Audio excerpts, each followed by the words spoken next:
it is important for you to understand that I'll be using only what people have said about Olodumare, what the believers have said about God and Allah also, because obviously not any one of us have seen these entities.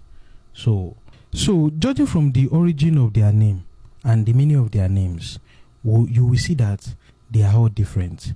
Let's start with God.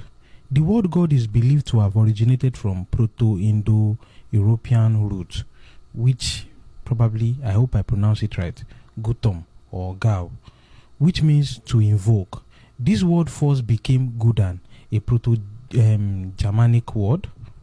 So all these they are seen as deity, from the origin of those words.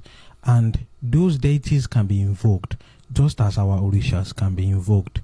If you are truly Yoruba, you will know that Yorubas don't invoke Olodumare.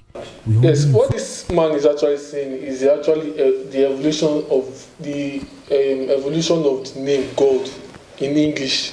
Yes, what he's talking about is the evolution of the word God in English, not the God of the Bible.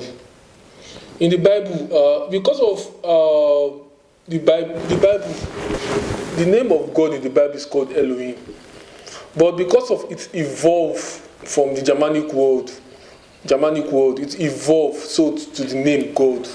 But in the Bible, the name of God is called Elohim, not God himself. But they have to put it in English word, so that's why it is called God.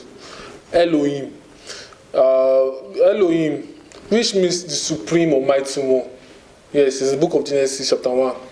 It said it's actually Elohim in Hebrew word. That is the name of God, the supreme or mighty one.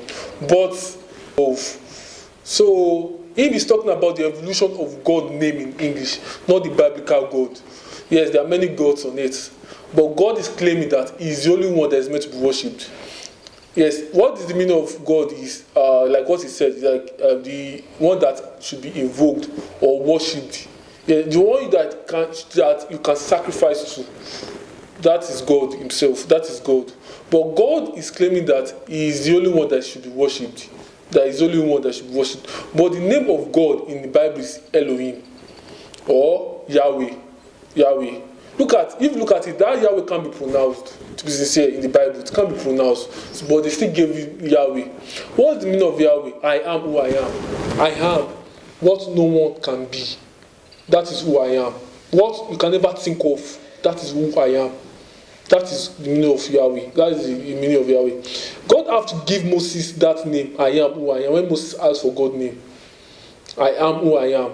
So who is God? No one can comprehend God himself. That's why he gave Moses the name, I am who I am. God is an evolved world, because English was changing. So God would actually change. The name of God would change. English was evolving.